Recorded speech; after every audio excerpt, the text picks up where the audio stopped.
Welcome to the University of Washington's Reporting Suspected Child Abuse or Neglect training program. This program is intended to provide an overview of your responsibilities in accordance with the State Abuse of Children Law and University of Washington Executive Order 56, Reporting Suspected Child Abuse or Neglect. The reporting of suspected child abuse or neglect is an important part of the University of Washington's Safety of Minors program. Please keep in mind a couple of things regarding this training. First, a note on terminology. In this training, we use the terms minor, youth, and child interchangeably. In all cases, we are referring to anyone under the age of 18 years old. Second, participants should be aware that the University of Washington reserves the right to modify, add, and delete content of this program as necessary without notice. You may contact the Office for Youth Programs Development and Support for the most current information, or with further questions about this training. Here we see the University of Washington's core values of integrity, diversity, excellence, collaboration, innovation, and respect. In alignment with these values and as a public university, we are deeply committed to our community. Minors are a part of the university community. On campus, you may find youth visiting on a field trip, touring campus, or participating in special academic programs and events sponsored by various departments. During the summer, we play host to thousands of youth from preschool through high school who participate in summer programs and camps. UW engages with approximately 94,000 youth each year. Whether on or off campus, protecting the youth in our midst from harm is a vital part of achieving our mission and core values. Today we will demonstrate how compliance with our state and university child abuse and neglect reporting requirements is essential to maintaining an environment where all members of our community are free to safely access the programs available at the University of Washington. This training module is comprised of 4 sections. 1. Laws and policies that address reporting of child abuse and neglect. 2. Definitions of child abuse and neglect. 3. Steps to take to make a report. And 4. Available resources and contacts to support you in making a successful report. In this section, we will briefly cover the laws and policies that provide the guiding framework for the University of Washington's requirements for reporting suspected child abuse or neglect.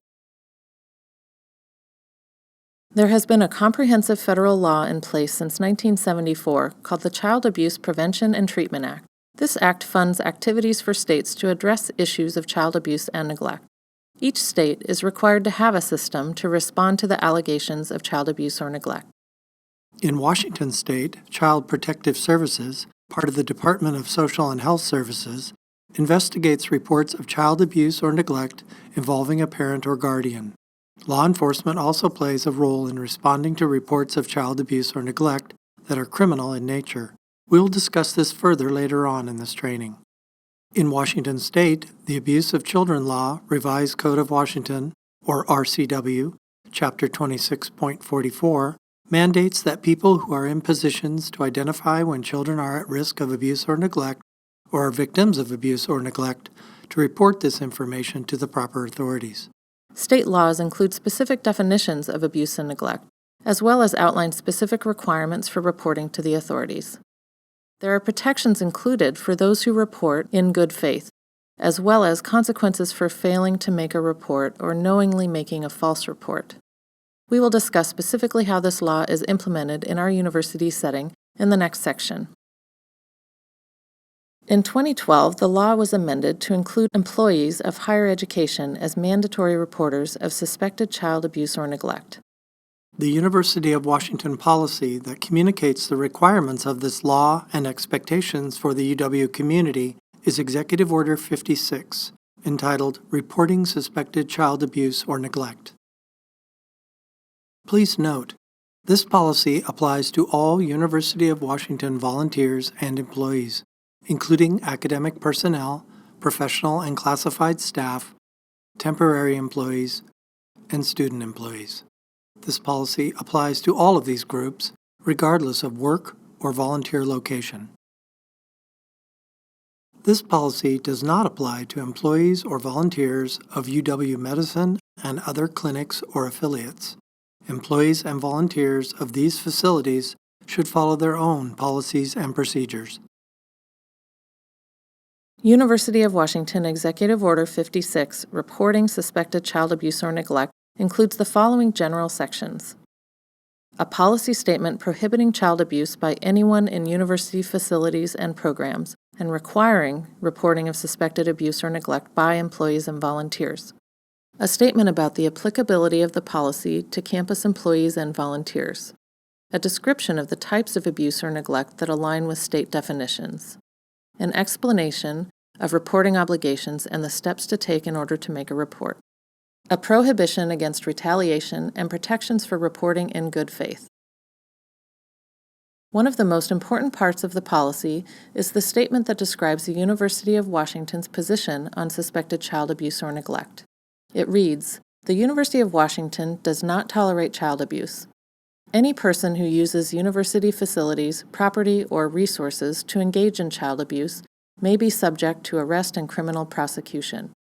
University employees and volunteers who have a reasonable cause to believe that a child has suffered abuse or neglect must immediately report the suspected abuse as specified in this policy." What is reasonable cause? The Abuse of Children law has defined reasonable cause as meaning when a person witnesses or receives a credible written or oral disclosure or report alleging abuse or neglect. Reasonable cause to believe does not mean you have to have proof that the abuse occurred or clear, indisputable facts. It is the job of law enforcement or child protective services to investigate the information that you provide.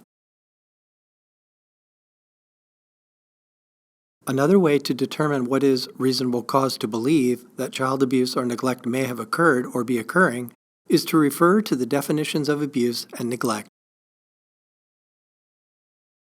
The following types of abuse and neglect are defined in Washington State Law and Executive Order 56. Abuse, which includes physical abuse and sexual abuse, negligent treatment, sexual exploitation, and abandonment. Physical abuse is defined as physical harm done to a child that results in injury or harm. One important exception to this definition is that parents or guardians are allowed by law to use physical discipline that is considered reasonable and moderate and is for the purposes of correcting the child. Reasonable and moderate physical discipline should not result in injuries or lasting marks on the child's body.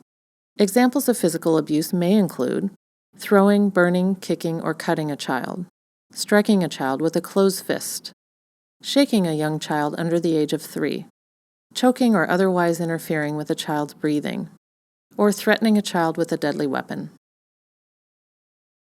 What are possible indicators that physical abuse has occurred? Children who are being physically abused may show unique signs, like having unexplained burns, bites, bruises, broken bones, or black eyes. Some injuries may be in places on their body that would not result from everyday play or sports. Having faded bruises or other marks after a noticeable absence from school or activities. The child protests or cries when it is time to go home, expressing fear of being seriously harmed or mentioning that they were threatened with a weapon. Sexual abuse involves touching the sexual or intimate parts of a child's body, also allowing or causing a child to engage in touching the sexual or intimate parts of another person's body for sexual gratification. Examples of sexual abuse include but are not limited to rape, which is oral, digital, anal, or vaginal penetration; molestation, which is touching a child's sexual or intimate body parts outside of their clothing; sexual misconduct, which can involve coercing a child to touch another person's sexual or intimate body parts. Sometimes there are age differences or types of relationships that dictate whether a sexual interaction is illegal. The age of consent in Washington State is 16 years old. However, people who are in supervisory positions over youth may be committing a crime of sexual assault if they are having sexual relations with a minor, even if the minor has reached the age of consent. Please refer to the resource section at the end of this program on where to get more information on this topic. What are some possible indicators that sexual abuse may be occurring? A younger child may have knowledge of sexual acts that are outside the realm of what most youth their age would be aware of. Sexualized behavior or sexual acting out, chronic genital irritation or sexually transmitted infections, and many other behavioral indicators such as depression, anxiety, poor self-care, and self-harm may also be associated with sexual abuse, but can be attributed to other root causes as well. Sexual exploitation involves allowing or coercing a child to engage in prostitution, sexually explicit or pornographic activity, either live, recorded, or otherwise transmitted. Neglect or negligent treatment results from a failure of a parent or guardian to adequately provide care, protection, or to meet the basic needs of a child. Basic needs include food, shelter, clothing, health care, supervision, and protection from harm. Examples of neglect may include exposure to harmful or unsafe environments, exposure or access to illicit drugs or dangerous weapons, failure to address a child's physical or emotional health needs such that their health deteriorates, posing a risk for life-threatening symptoms or death. What are some possible indicators that neglect may be occurring? Children who are being neglected may show unique signs like frequent absences, begging or stealing food or money, being consistently dirty or lacking sufficient clothing for the weather, deteriorating health despite requests for a parent to address a medical issue. It is important to note that situations of homelessness or domestic violence do not automatically constitute neglect. Parents may take steps to ensure their children are safe, fed, clothed, and cared for despite challenging circumstances.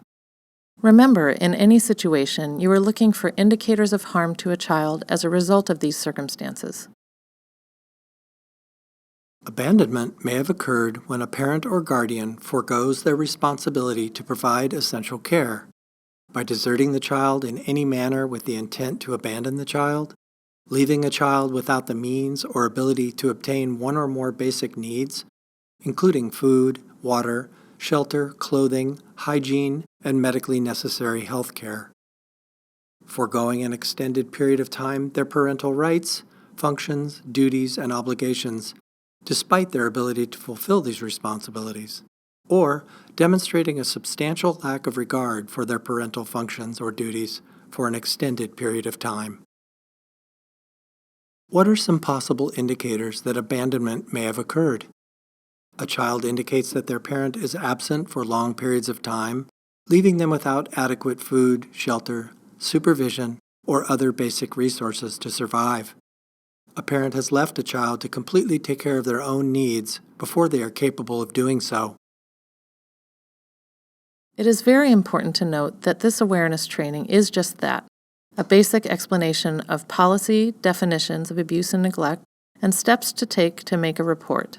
We cannot provide a comprehensive list of the behaviors or conditions which may be considered abuse or neglect.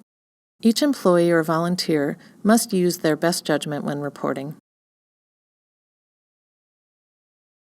Now we will present the basic steps that all University of Washington employees and volunteers should follow in reporting an instance of suspected child abuse or neglect. Step 1. All university employees and volunteers who have reasonable cause to believe that a child has suffered abuse or neglect must report the suspected abuse or neglect to the police or the Department of Social and Health Services. This applies to university volunteers when they are acting within the scope and course of their duties as directed by the university. This applies to employees at all times and locations, regardless of whether the employee is acting in the capacity of their university duties. The first option is to contact the police. Contact the local law enforcement in which the abuse occurred. For example, if the abuse occurred in the city of Seattle, contact Seattle Police. If the abuse occurred on UW property, at UW Seattle, that is UWPD. Contact the police that supports your campus or property. In Bothell and Tacoma, local police support these campuses.